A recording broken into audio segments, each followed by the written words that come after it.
yagenze or what happened?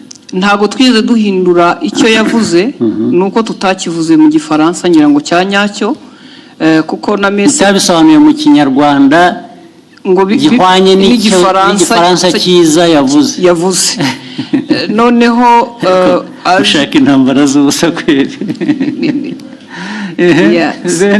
hanyuma aza gusubira ko wabo dukorana bamwe baba bagerageje ngira ngo naho habaye kutumvikana na nyuma ndisegura kuko ntari ku rwego wenda rwo gusubiza ariko wiseguriraga iki ko nashubije minister ndi umunyamakuru muri urwo buryo n'ubu ndacyasaba imbabazi bishoboka ahubwo azagusaba imbabazi ariwe kuko ibi bya protocol ibya Janesse ntabwo birimo protocol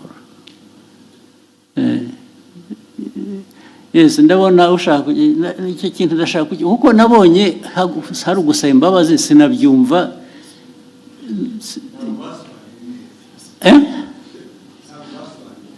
ya kudasobanura neza ariko nabyo bifite ikindi bivuze bibiri neza no kuvuga ko ibyo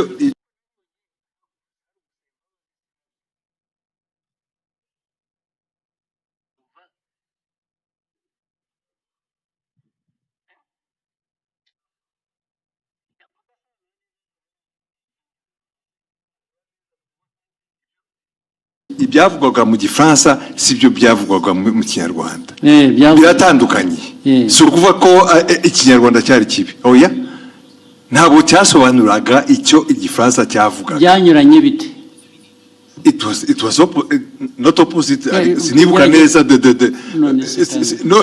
ariko icyo gihe twarabibonye twese tuti niba mutazi igifaransa nta mpamvu yo gukomeza kuvuga mu kinyarwanda mwihimbira ariko ubwo namwe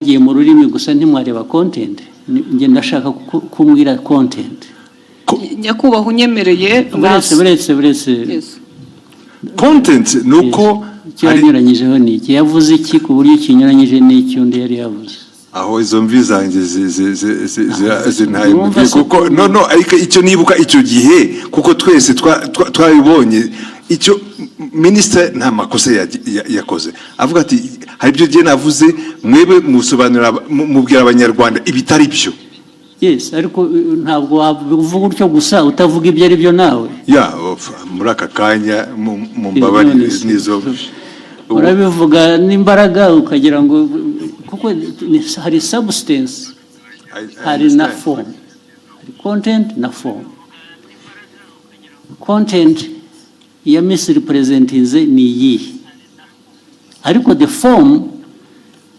bijyanye na language bishobora kuba bitari uko bikwiye kuba bimeze cyangwa uko byumva ariko did it change the content yes uravuga yes nakubaza ntabwo bizi nibyo nibuka ariko na minister nawe arahari of course n'ubundi iyo umbwira nkabaza minister na mbere hose yes minister tubwire biri important kuri jye nabonye abantu bareka ariko nta protocol iri mu bibi bintu nabonye hari wasubiza ngo abwiye minister nabi minister nabi ko tubaze murakoze your excellency ntabwo byari ikibazo cya protocol ntabwo byari n'ikibazo cyo gusubiza minister nabi nge nta kibazo nari mbifiteho ikibazo ni content nari navuze bijyanye n'inama yabereye i Nairobi ya Africa Fraud Summit twari twagiyemo tujya ku substance nyine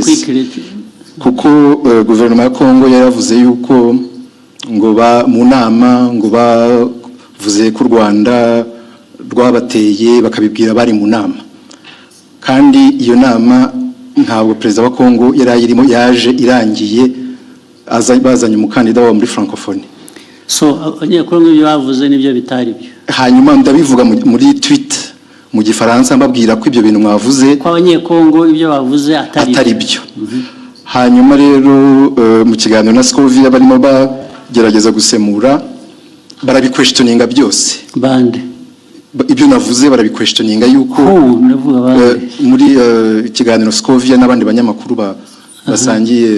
basangiye stage muri mama w'u Rwagasabo hanyuma baranavuga yuko bavuga ngo iki? Bavuga yuko ibyo navuze ahubwo bagiye kubibaza umuhanzi witwa Sherry Silver wari watumiwe ngo aze muri party yagombaga kuba after the meeting ya Africa Forward Summit. Ku buryo navuze yuko bitanakwiye yuko no, ariko ibyo bavuze bitajyanye n'ibyo bavuze ni ibiki? Nibyo ngibyo byuko Kongo yanenze u Rwanda mu nama kandi Kongo perezida wayo ataranahari.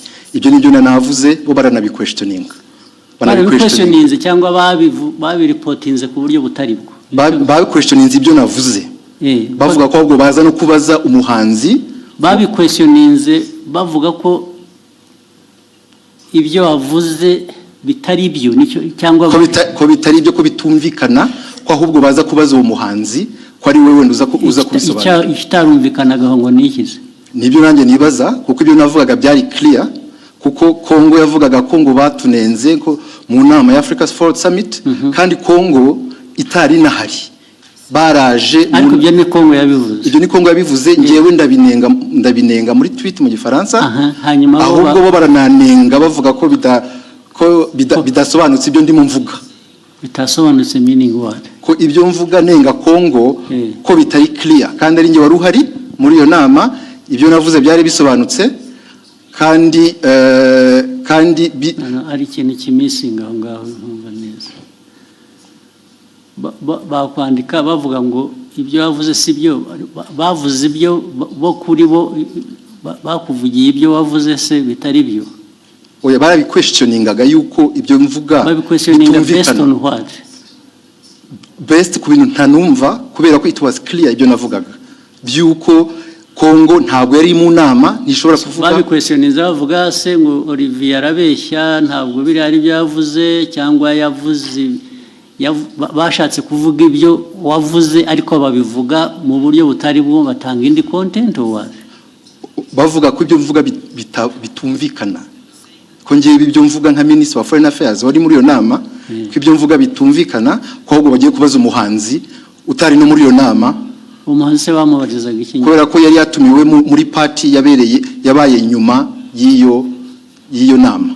Hari party yabaye, hari umuhanzi wari watumiwe ngo bafashe gutegura iyo party, ngo niwe baza kubaza mu bintu byavugiwe mu nama y'abakuru b'ibihugu narindimo. Aho ngaho niho hari ikibazo. Ariko ikindi kibazo muhitamo kubishyira ku rubuga muterana amagambo. Nuko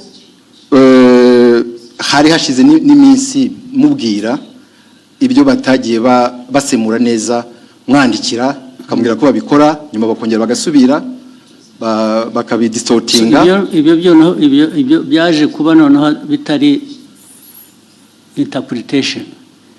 Ibyo bavuze gusa ko ibyo bavuze atari byo.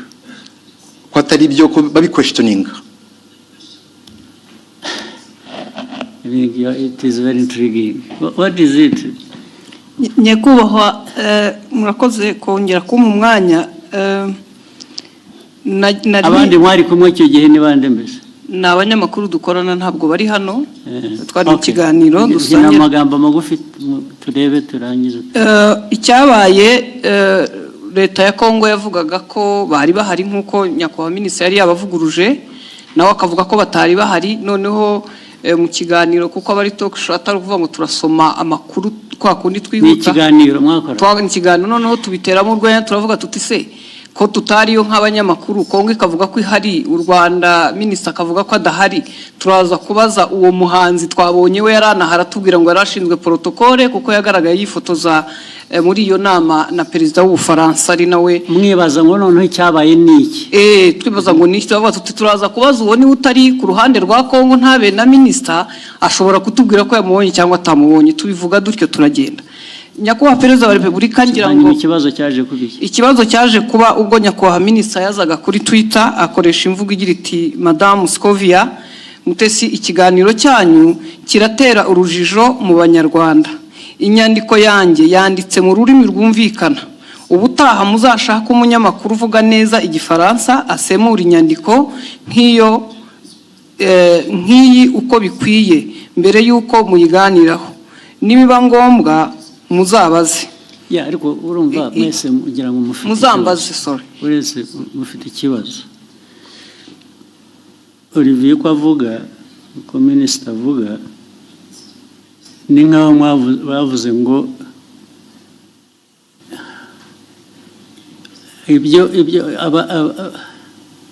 ibyo yavuze asubiza ko abanyekongo batari bahari mwavuze ko ni nkaho muvuga ngo abanyekongo bo baravuga ngo bari bahari wowe uravuga ngo ntibari bahari so nibyo byateye urujijo yego okay ntabwo byaba ikibazo cy'igifaransa rero cyangwa ikinyarwanda kuko niba uvuga ngo mu inama ntabwo bari abantu bari bahari okay then wowe ukavuga ngo minisitiri ibyo avuga ntabwo ari byo bariya baravuga ngo bari bahari minisitiri aravuga ngo ntibari bahari icyo kikaba ari cyo kiba ikiganiro ntabwo ari ikibazo cya interpretation ikibazo cy'abantu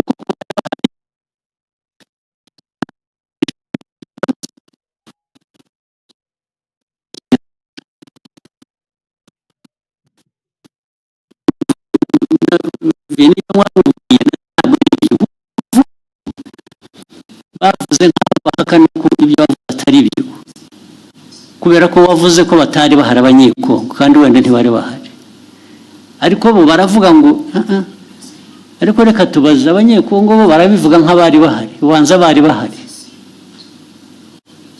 so meaning barashaka kumenya niba wowe ibyo wavuze ko batari bahari ari byo ntabwo ari ikibazo cya interpretation ya language biri he aho ngaho ni ikibazo cyo kunyomoza kuvuga ngo minisita yatubwiye ko abanyekongo batari bahari reka tubaze uriya muntu wundi wari uhari tubwire ko kuko abanyekongo batari bahari ntabwo ari ikibazo cy'igifaransa cyiza cyangwa kibi ni ikibazo cyo guhakana icyo wavuze in whatever language you said it sinzi niba mubyumva ahangaha ikibazo cya interpretation ya language kivuye he cyangwa igifaransa kibi cyangwa ikinyarwanda kitumvikana bivuye what is at issue here is to prove that either abanyekongo ibyo babivuze koko bari bahari cyangwa se babivuze babeshya ntibari bahari ariko we Olivier yavuze ko abanyekongo batari bahari so icyo ni ikibazo cya the substance of the argument is not the language so mwagihinduye ikibazo cya language gute ntabwo twagihinduye ikibazo cya language ndavuga na minisita niwe mbwira ntabwo ari ikibazo cya language ngo uzajya ubwira abanyarwanda kuko niyo waza kuba yabyumvise igifaransa neza sitiri yajya kuvuga ngo Olivier yatubwiye ko abanyekongo bari bahari kandi batari bahari yatubwiye ko batari bahari kandi bari bahari kuko abanyekongo baravuga ngo bari bahari is that an issue of language ibyo mukabitereranaho amagambo mu media gute yes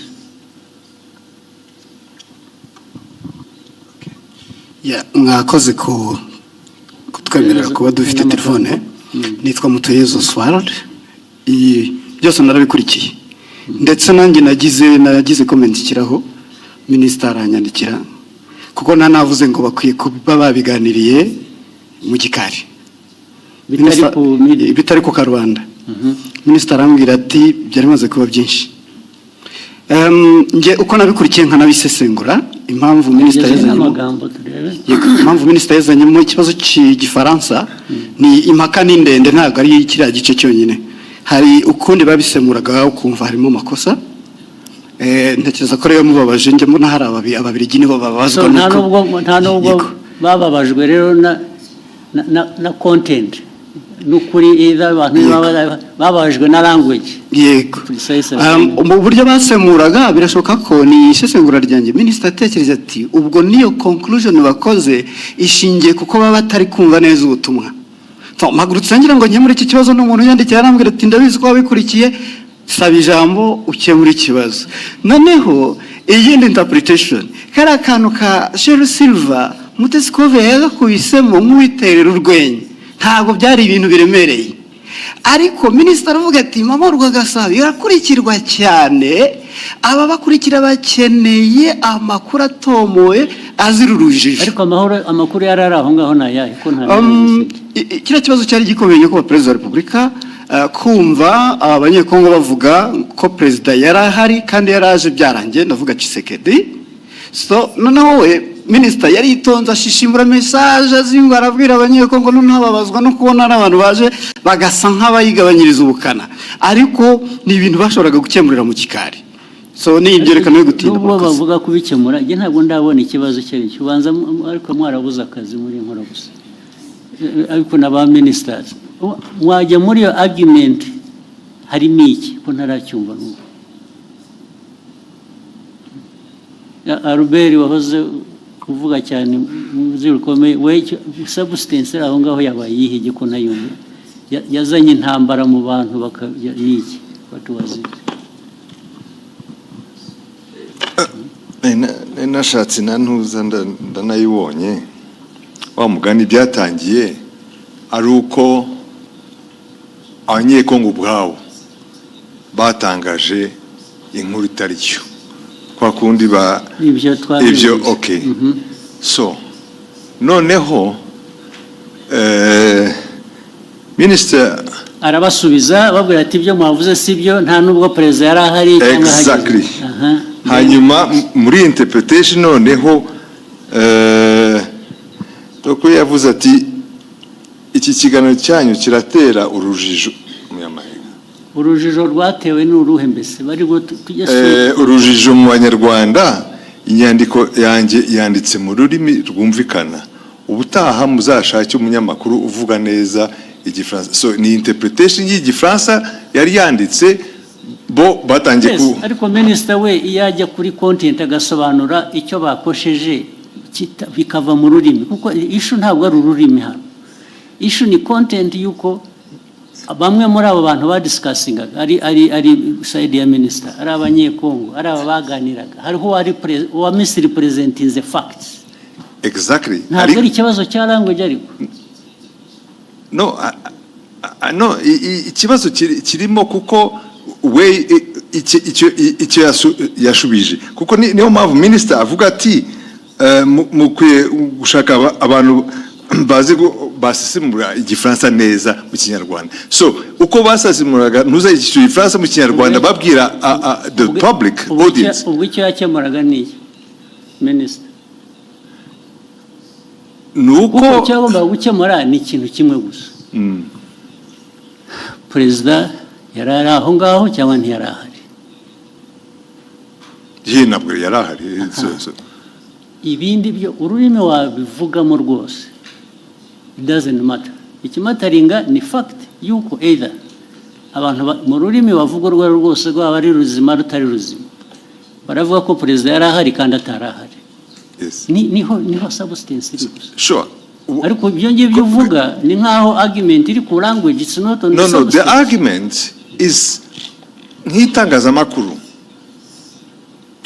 in fact kubwira abantu ibitari byo kandi nawe impamvu bibaye ni ukutumvise neza icyo gifaransa ariko Albert urumva nawe ari na riviye nyine mufite ikibazo cyanyu ni language ikibazo cyanyu ni substance the substance that is the wrong message ugeza ku banyarwanda yihese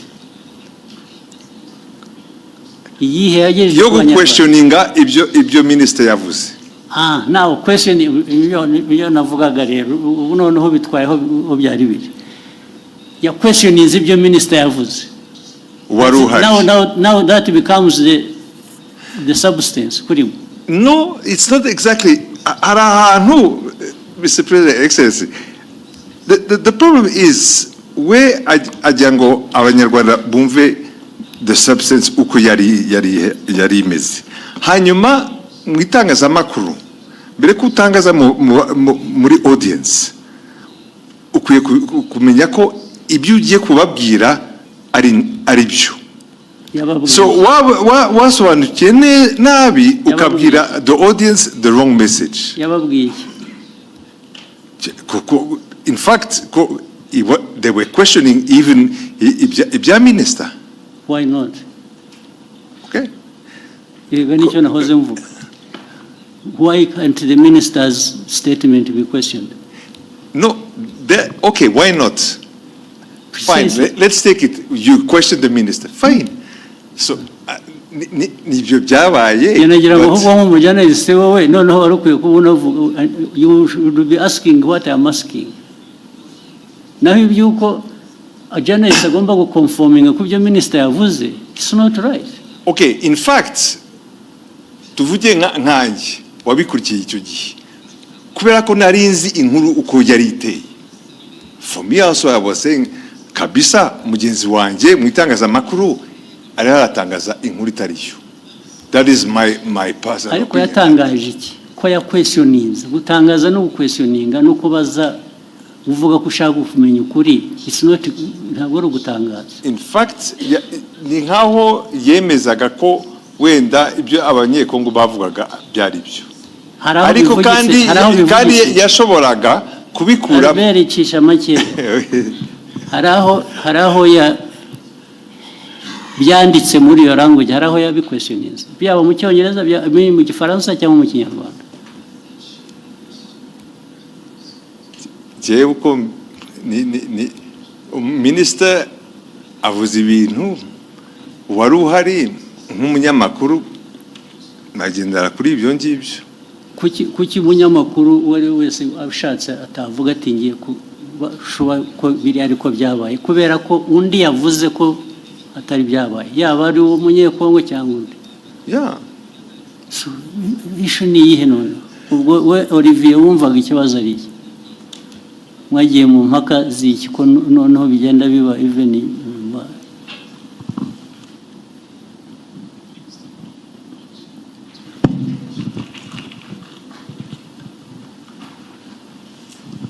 Murakoze Your Excellency, byatangiye kuri ishu yo gusemura mu kinyarwanda kuko bari mu kiganiro nk'abanyamakuru bane, uko bagendaga basoma iyo tweet mu gifaransa bagerageza kuyisemura ariko bayisemuye banyuranya n'iki specifically. Ndashaka ko tuba specific bikava mu bintu bya rusange gusa.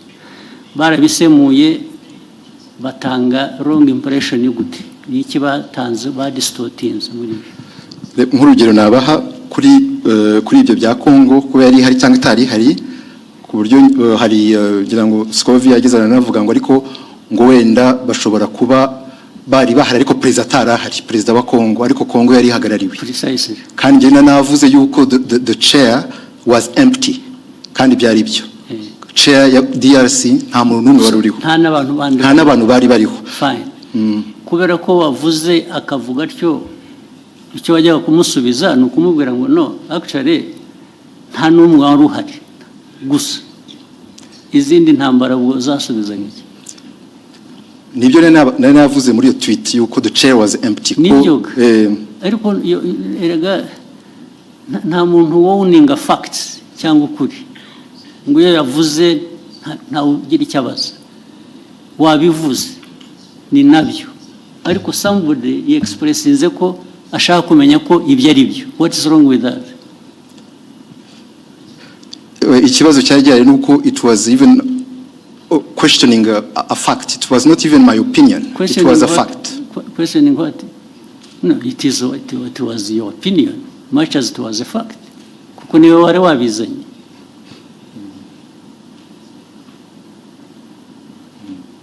Your opinion can be a fact, much as it may not be a fact.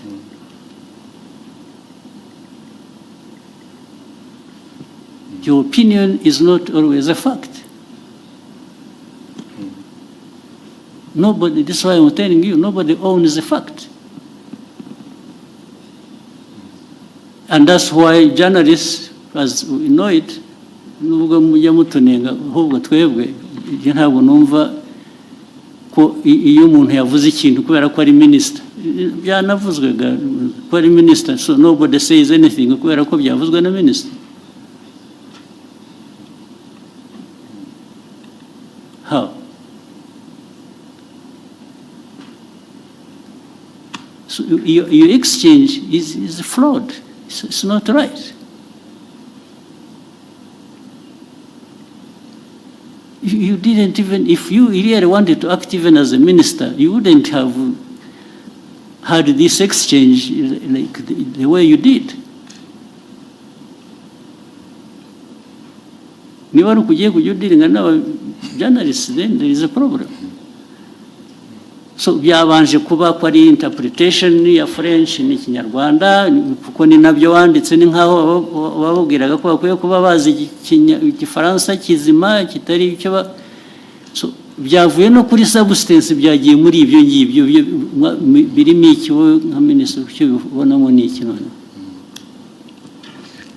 It was just to ensure yuko abanyarwanda bahabwa the right information kubyerekeye ibyabaye gusa. The right information iva mu bibazo bibazwa.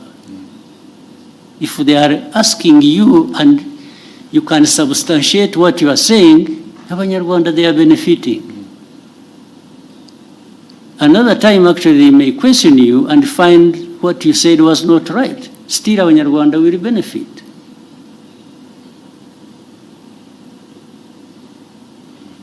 Because Olivier does not have a monopoly of facts. Do you? No, I don't, sir. Hey, so.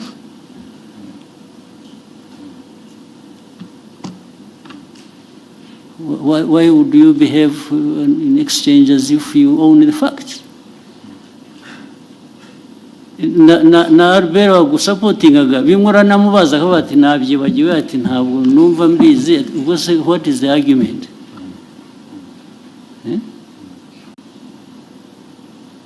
Muvaneho kajagari muza.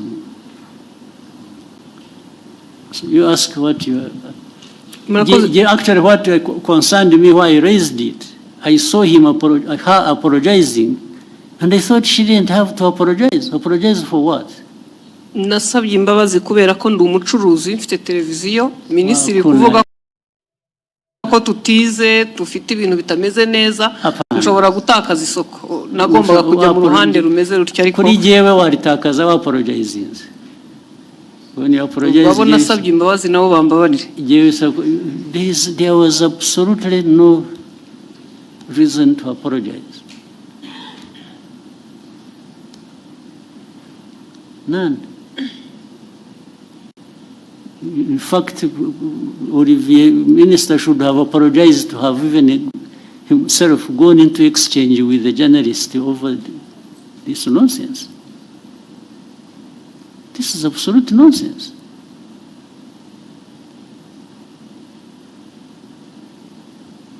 Okay, go ahead. Murakoze nyakubahwa Perezida wa Repubulika. Discovery Mutesi nyine inkorera mama rwa Gasabo ikibazo cyane gishingiye ku bijyanye n'amategeko ahari yemerera abakozi ku murimo ariko dufite ikibazo muri iyi minsi cyaho abakozi bakorera ibigo byigenga private sector aho usanga batabaha amasezerano y'akazi abo bahaye amasezerano y'akazi nabo ntibabaha ibyo amategeko asaba ndetse rimwe na rimwe ntibabishyure binagenda bikagera no muri company za security aho ushobora umuntu kumara amezi atadahembwa kandi mu by'ukuri usanga nahembwa amafaranga make cyane ari munsi y'50. Ikibazo ni ukureba uburyo abashinzwe kubahiriza amategeko bafasha abakorera muri private sector kugira ngo abakozi bakoreramo nabo bahemberwe ku gihe. Ibyo niko bikwiriye kuba bimeze bibaho. Njya mbona na hano mu mujyi hari ubwo abantu bagera batya bajya kwibarabara kubera ko abantu babakoresha batabishyuye. Ntabwo ari byo. Abantu we shall sort it out sinzi ababishinzwe hano niba hari ba ministers hari abahari. It should not happen. Hakwiye kubaho accountability no kuri abo bantu bakoresha abantu ntibabishyure. It has been happening several times. Bimaze iminsi bibaho.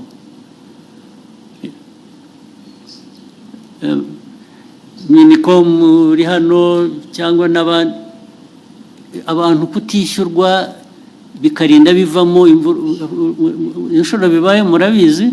You have seen it? Minister of Local Government mwarabibonye bibaho cyane. Kuki bikwiye kubaho? Kandi iyo byabayeho inkurikizi kuba tabishyura baba bakwiye kuba babishyura nizi. Anyway, yihorere icyo kibazo kirumvikana. It will be sorted out bizakemuka ku buryo bumwe cyangwa ubundi. Murakoze nyakubahwa Perezida wa Repubulika, nashakaga gusoreza ku kijyanye n'aho ibiciro bigeze ku isoko. Bigaragara ko bihenze kandi si mu Rwanda gusa ni ku isi, ariko hari ibyiciro by'abantu bakigowe ndetse bakaba ari n'abakozi ba leta ku mishahara, abanyamabanga nshingwabikorwa b'utugari, abaganga ndetse na bamwe mu bakora mu nzego. Ibyo bibazo birazwi kandi bihoraho bizanahoraho. Hari ibintu bihora bihinduka. Ntabwo hanze ku isoko bijyanye n'ubukungu bw'igihugu ari ku miterere yabwo ubwabwo cyangwa bifite bituruka hanze bitera ibibazo igihugu, byo bihoraho. Ni ugushaka ko tubikemura gusa. Ibyo uvuga byose birazwi, ndetse niyo mpamvu habaho rimwe na rimwe kugerageza gukemura bimwe dufasha. Urabizi iyo ubona leta ifata ibyemezo igatanga subsidies mu Kinyarwanda ni iki? Nkunganire. Buriya urabizi ko biriho. Baba bunganira umuturage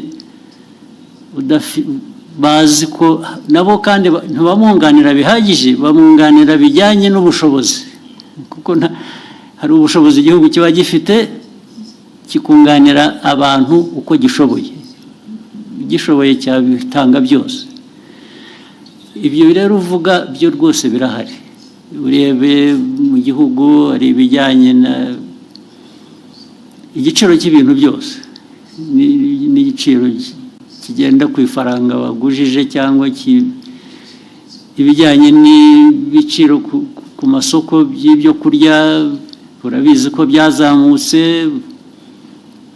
byose. Ibyo bibazo birahari, ariko buri munsi ntabwo abantu bahwema gutekereza uko bikemuka, ariko ntibishobora gukemuka ku buryo uko buri muntu wese abishaka, kuko ntibishoboka, ntibidashoboka. Ariko imbaraga zo kugerageza gukemura ibyo ziratangwa bihagije rwose.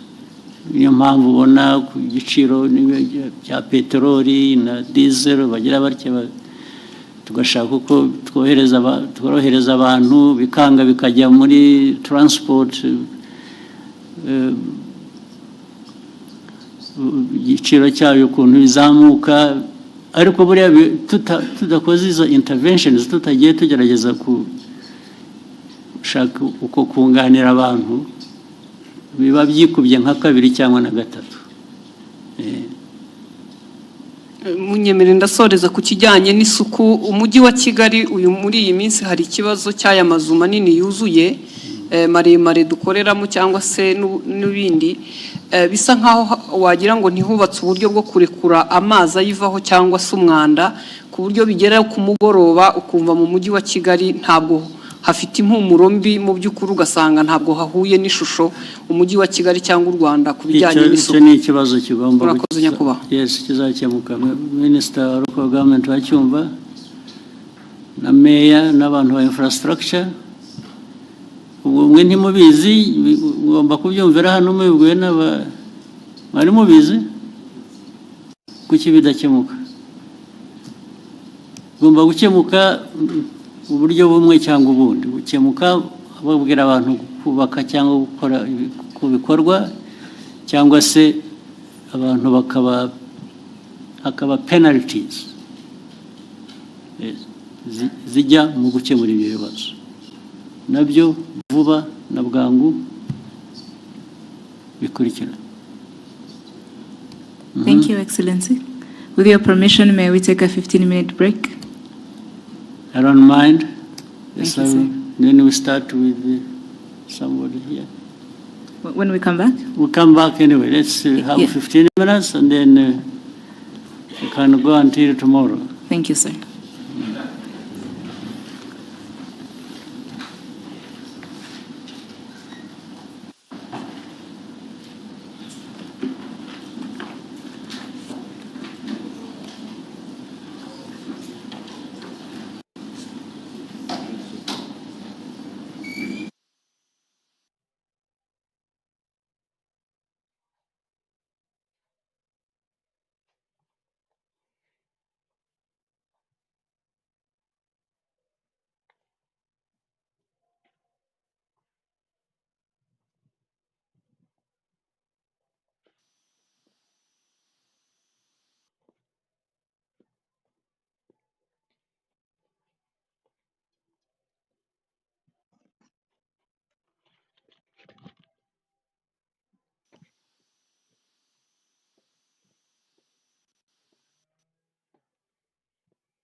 uri nziza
isoko ubwabyo bitarangirira aho ngaho cyangwa ubwabyo bitatanze igisubizo ko igisubizo nyirizina ari uburyo iryo soko rigomba gukora rikanatanga igisubizo ku bibazo byatumye rishyirwaho avuga ko byumvikana ko abantu bashobora kutishimira uburyo birimo kugenda bigura intege, uburyo gushyira mu bikorwa aya masezerano bigenda bigura intege, ariko avuga ko intambwe ikomeye yatewe yari yo gusinya aya masezerano no kwemera ko iri soko rijyaho, ariko kandi ko kuribyaza umusaruro kuko abanyafurika bagahahirana bagakorana ubucuruzi nta nkomyi aricyo kigamijwe, kandi ko bidakwiriye gukomeza gutinda.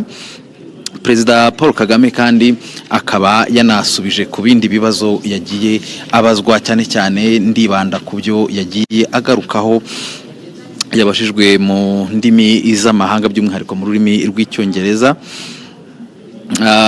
Ariko Perezida Paul Kagame akaba by'umwihariko yanasubije ku kibazo kirebana n'inzoga z'inkorano n'uburyo kirimo gukemuka.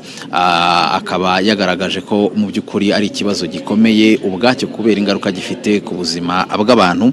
Perezida Paul Kagame akaba yagaragaje ko izi nzoga zirimo gucibwa abantu icyo bemeranya bose ari uko zangiza ubuzima bw'abantu. Avuga ko hari abantu bakaba mu ijana zimaze kwica, ndetse avuga ko ibyo ari ibintu bigaragarira amaso ya buri wese. Ariko ikindi Perezida Paul Kagame yakomojeho nuko usibye abo bapfa mu gihe gitoya abantu bashobora kubona, hari nabo bigenda byica buhoro buhoro. Akavuga ko rero izi nzoga n'ibiyobyabwenge muri rusange atari ikibazo gikwiriye kureberwa, ko kukirebera byaba bivuze ko ubuyobozi butari maso cyangwa se ubuyobozi burangaye. Anaburira n'uwari wese ushobora kwitambika inzego zirimo gushyira mu bikorwa iby'iki cyemezo, asaba buri wese kumva uburemere bwacyo. Avuga ko ibirebana no kuba hari abatanyurwa n'uburyo ibyemezo bishyirwa mu bikorwa, icyo ari ikindi kidakwiriye kurangaza abantu ngo gitume abantu batumva uburemere n'ubukana bw'ikibazo ubwacyo n'uburyo kirimo gukemurwa n'inzego bireba. Perezida Paul Kagame kandi yagarutse ku kibazo cya FDLR ndetse n'umutekano muke mu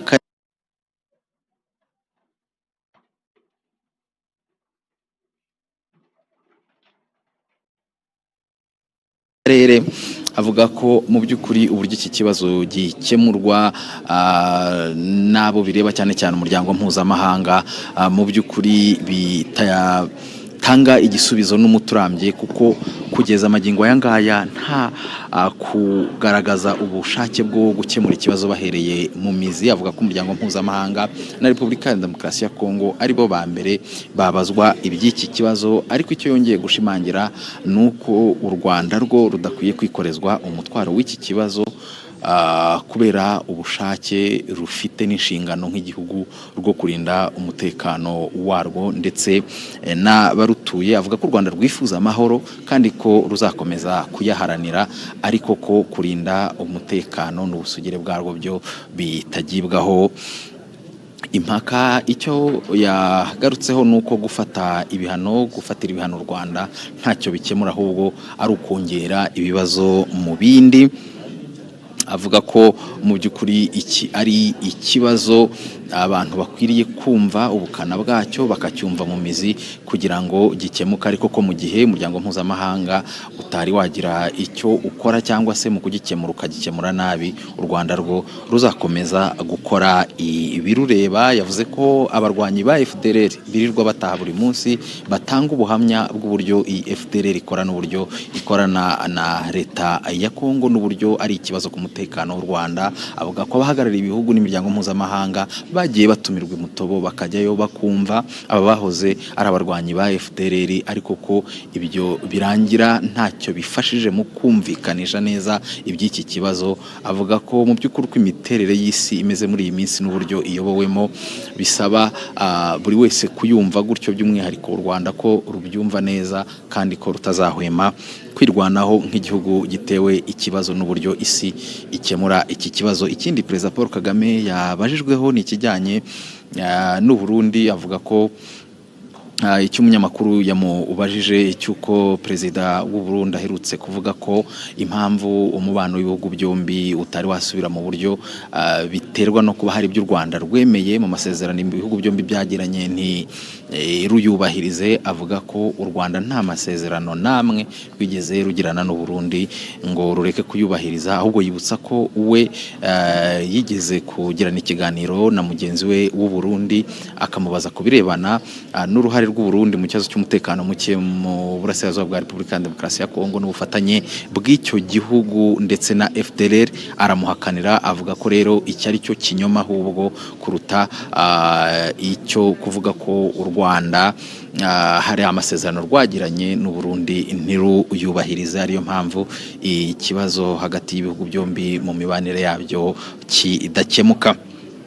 Hari kandi ikibazo yabajijwe ku mushinga w'umuherwe w'umunyanigeriya Dangote, umushinga ukomeye mu gihugu cya Kenya. Avuga ko uyu mushinga u Rwanda rwifuza kuba rwawugiramo uruhare, ariko Perezida Paul Kagame ashimangira ko iby'uyu mushinga n'ibiganiro birebana nawo ni uruhare u Rwanda rushobora kubigiramo hakiri ibiganiro, kandi ibiganiro bikiri mu ntangiriro, ariko ashimangira ko u Rwanda rufite ubushake bwo kugira uruhare muri uyu umushinga. Ikindi tutabura gusorezaho ni ikirebana n'uburyo bwo kwishyira hamwe no kwihuza kwa Afurika, cyane cyane mu bijyanye n'imigenderanire, uburyo abantu bambuka umupaka umwe bakava mu gihugu kimwe bajya mu kindi. Umukuru w'igihugu akaba yavuze ko mu by'ukuri u Rwanda rwo rugerageza gukora ibishoboka, cyane ko rwerekanye akamaro kabyo kuko kwihuza kwa Afurika no koroshya urujya n'uruza. Akaba rero yashimangiye ku Rwanda rwo ruzakomeza gukora ibirureba. Hanyuma Jackie Lumbasi, turacyari kumwe mu rurimi rw'icyongereza, wabwira muri make abadukurikiye iby'umukuru w'igihugu yagarutseho cyane cyane mu rurimi rw'icyongereza. Over to you, Jackie. Murakoze cyane Diva. Thank you so much for joining us wherever you're watching or listening to this conversation. Thank you so much. We will be going back to our live production as the president is walking in. Iminota yadushiranye, reka tureke abadukurikiye bakurikire ikiganiro nyakubahwa Perezida Paul Kagame akomeza kugirana n'abanyamakuru. Turagaruka ikiganiro kirangiye.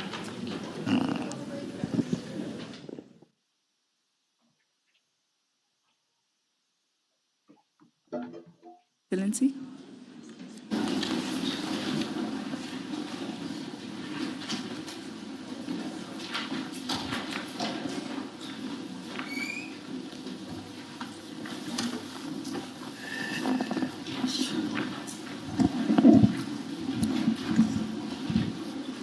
Welcome back, Your Excellency. With your permission, we may resume the conversation. Please put up your hand if you have a question. Oswaki.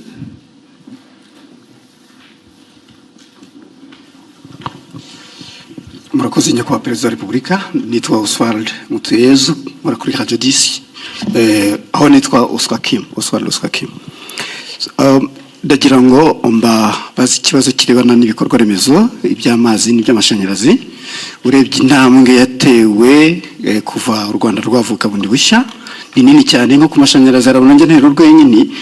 Uruganda rw'ibyuma rw'Imusanze rukoresha megawati zingana n'izo u Rwanda rwari rufite muri 1994, megawati 40. Ariko nubwo amashanyarazi ahari anyuzamo akabura, hakaba blackout. Ni iki kizakorwa kugira ngo amashanyarazi aboneke ubudacika, bityo abashoramari bayakeneye, abaturage bakeneye babe bizeye 100% ko iki atari ikibazo? Ni kimwe nyakubahwa Perezida wa Repubulika n'amazi, ibikorwa by'amazi byarubatswe, ariko ubona umuvuduko kwiyongera kw'abaturage, kwiyongera kw'amasite mashya yo gutura bigenda imbere y'ingano y'amazi. Muri iyi mpeshyi ho byabaye ibindi. Nyakubahwa Perezida wa Repubulika, ni iki kibura kugira ngo amazi ajya ari menshi no mu mpeshyi tuyabone? Ikinababaza nuko mu gihe cy'imvura asenya akica, akongera imikoki, ibibanza bihenze by'ikigaruka, ugasanga habaye ikintu cy'igikoki kinini abakire amazu bubaka ntibashyiraho uburyo bufata amazi. Nyakubahwa Perezida wa Repubulika, mwagira icyo mubivugaho mukatwizeza wenda ko hari igihe kizagera bigakemuka burundu. Murakoze. ngira ngo mu byo utangiye uvuga usa naho usobanuye icyo kibazo, uzi aho twahereye ko hari hameze,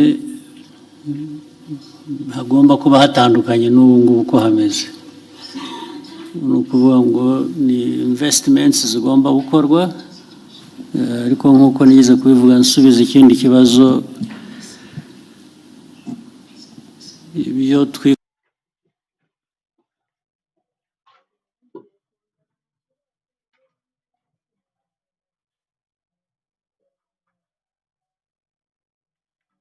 gukora byo urabizi ni byinshi, ariko amikoro ahari ntabwo angana nabyo. Duhora dushaka uko amikoro yiyongera kugira ngo twongere mu bikorwa, ari iby'amazi ari iby'amashanyarazi, biriya bindi bavugaga bimwe si amikoro yandi akenewe y'igitangaza, usibye gukoresha noneho ibyo dufite, management y'ibintu. Hari n'amazi nyine y'imvura agira akahitana ibintu, rimwe na rimwe hari ubwo hari ibishobora gukorwa n'abantu ku giti cyabo cyangwa na leta bafatanyije, cyane cyane biri mu bushobozi bwacu kugira ngo bibe byakora, ariko rimwe na rimwe ntibikorwe nk'uko bikwiriye. Ibyo ni ibintu bihoraho. Ni ukureba rero ko leta yongera ingufu, yongera ubushobozi, ariko yongera no gukurikirana, kureba ko ntabwo twahora dufite impamvu ituma tudakora n'ibyo dufitiye ubushobozi, kandi ni byinshi ibyo dufitiye ubushobozi ariko bidakorwa. Urumva ko bigomba kuba bituruka mu bantu, mu nzego, ariko icyo gihe rero hagomba gukurikiranwa nibura kugira ngo ibishoboka ibyo dufitiye ubushobozi bikorwe, ibyo tudafitiye ubushobozi gushakwa nabwo bishoboye kwihuta n'icyo cyifuzo. Rero urebye nta ibyo wavuze ni ibibazo byo bihoraho imyaka yose, ariko tugomba guhora dushakira abantu bakora ibintu uko bikwiye, babikorera igihe, bakoresha amikoro ahari, adahari hari n'uburyo nanone bwo gukomeza gushaka ayo mikoro. Ibyo rero niho abanyarwanda bapimira kumenya uko abayobozi babo babakorera cyangwa leta yabo bakorera. Igihe kigeze turishyura turabyishyura, nabyo byakongerwagamo imbaraga, abaturage bakabitubaza koko, ndetse bamwe bakadusezerera bakavuga ko tutakoze ibihagije kandi byari bishobotse. Buriya bagira igihe cyabo bakwiye kuba bifatiramo bakaduhana. Thank you, Excellency. We'll take the next question from Jackie.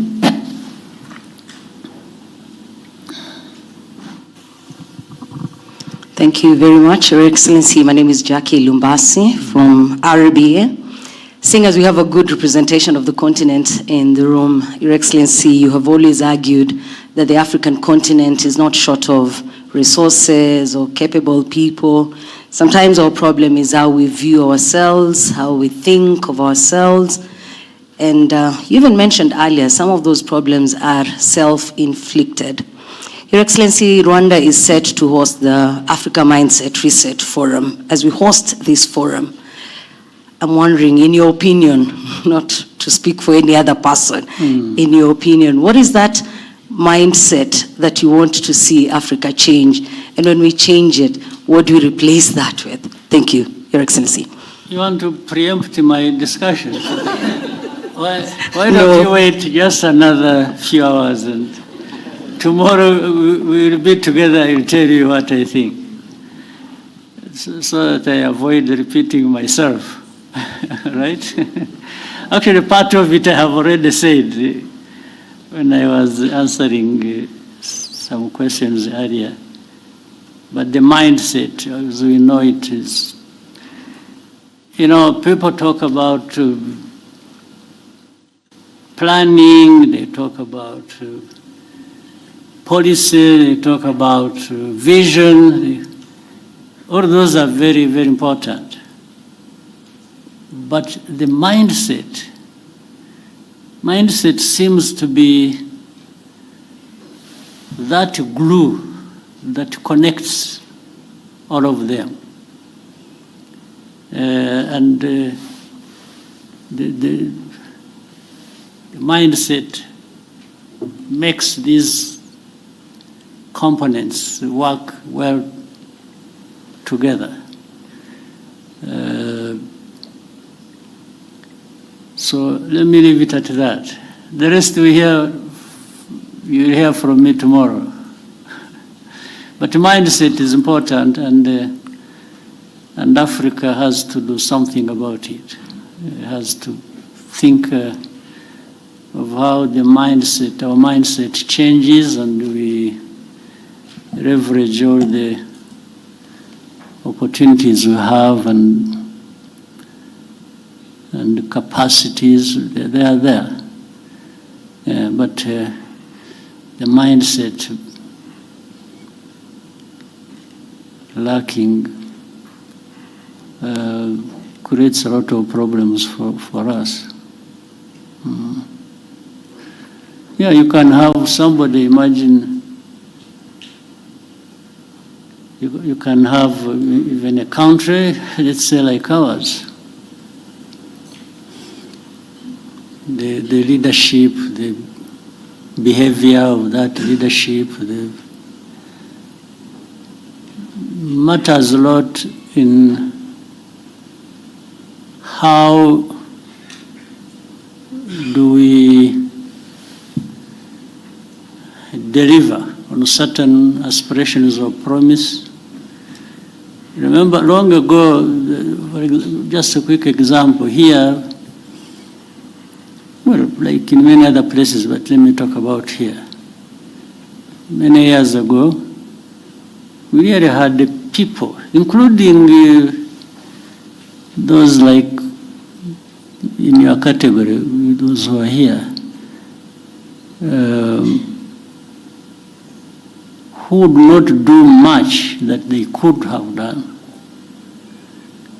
just because they think it is somebody else's responsibility, or worse still, they think somebody will come from somewhere outside of our borders to come and help, or to come and remind you what you have to do. And then you could find leaders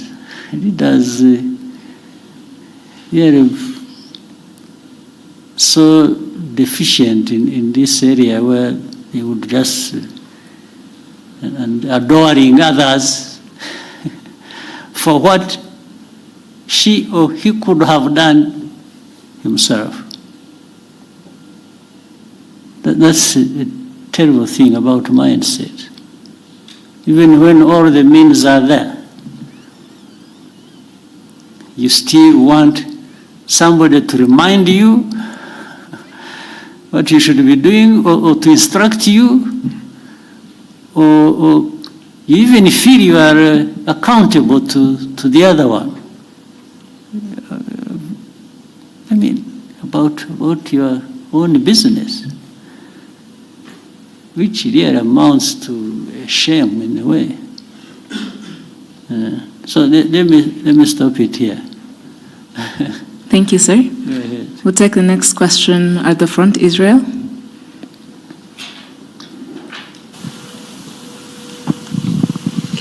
All right, thank you very much, Your Excellency.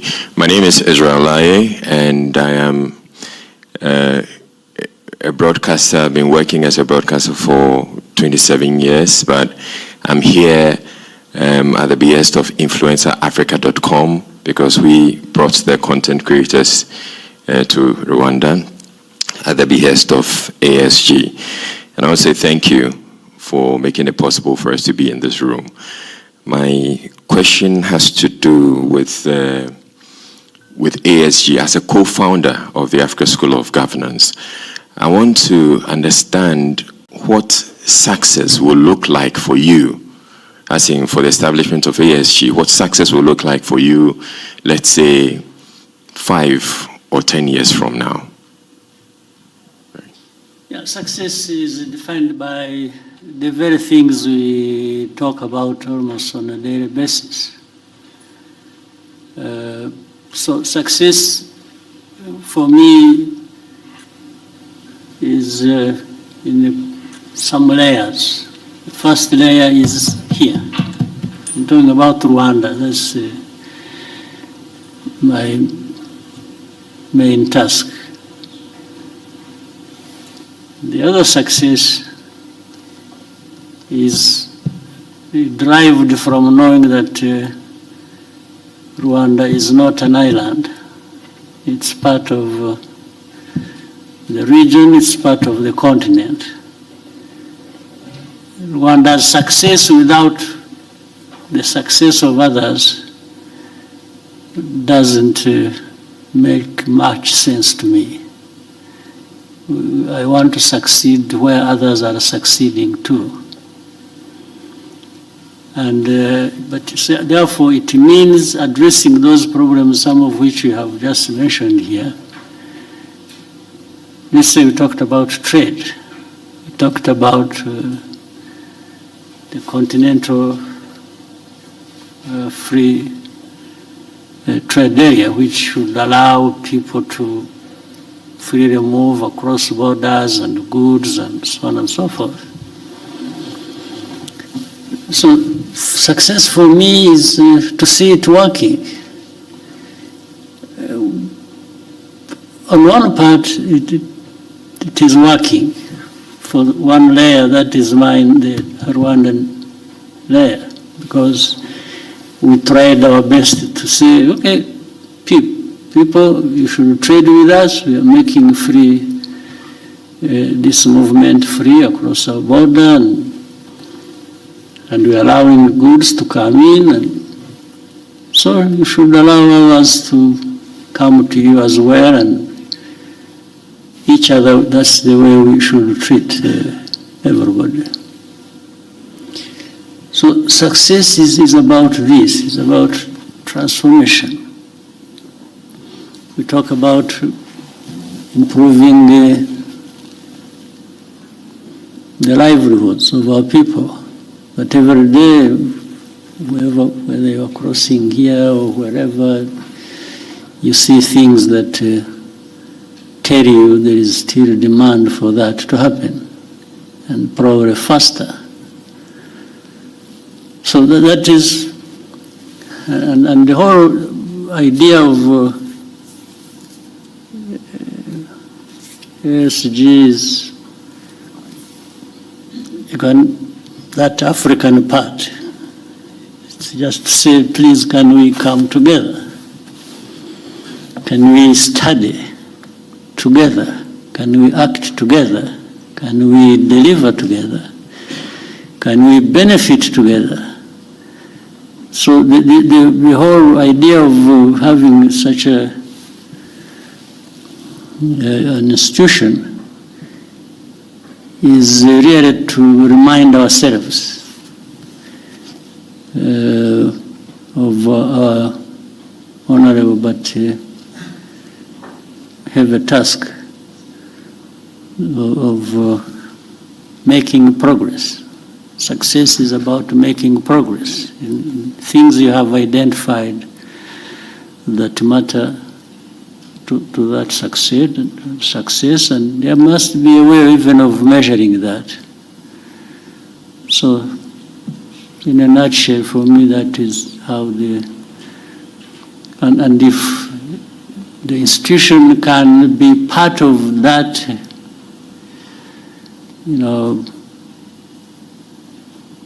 or act as a catalyst, at least to deliver, as many other institutions elsewhere might do the same, then I'll be happy that we'll have made our own contribution.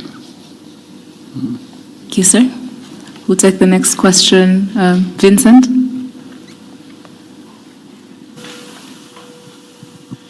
Murakoze, Excellency. Vincent Gasana, KT Press. Maybe I should start by begging Your Excellency's pardon because I seem to ask more or less the same question whenever I get the opportunity. But it is a recurring theme, and we're back on the DRC crisis.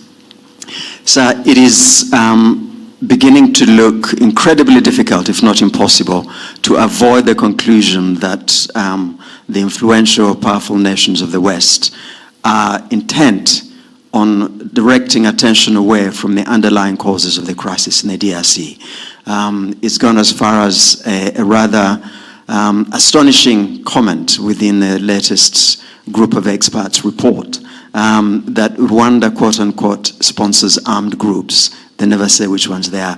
They are brazenly pretty much projecting what the DRC does onto Rwanda. Now, in order to avoid looking at the underlying causes, Rwanda is being scapegoated. So really, when you have these powerful nations thinking of nothing of going into the UN Security Council and looking away from the actual causes of a crisis, I'm wondering, Your Excellency, what is it that is left for Rwanda to do beyond repeating the facts about on the grounds, repeating the truth? What else can Rwanda do to ensure that we come back to actually looking at what the crisis is about? And immediately, if I may, sir, very quickly, we hear a great deal about African solutions to African problems. Now, the DRC crisis is one of the gravest on the continent. But Africa, the organization, the institutions that should be looking at this, seems to be absent in action.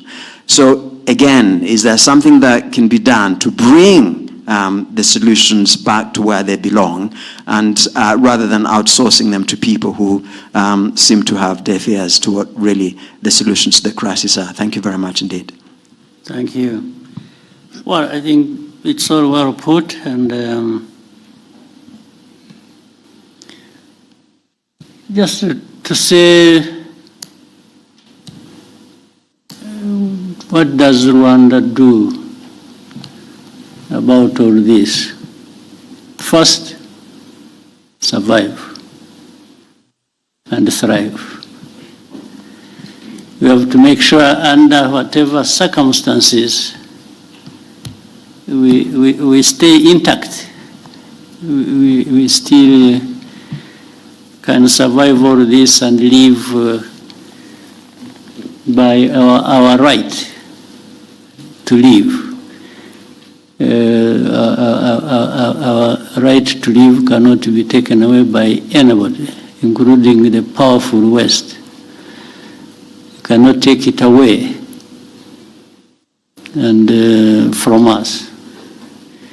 And so we have to make sure we stay together. We stay, as I said earlier, doing what is right that we can do. But you've put it so well. I mean, you can't help but wonder why this problem that has been there for these 3 decades, these problems don't go away, despite so much in terms of interest and from all over the place. And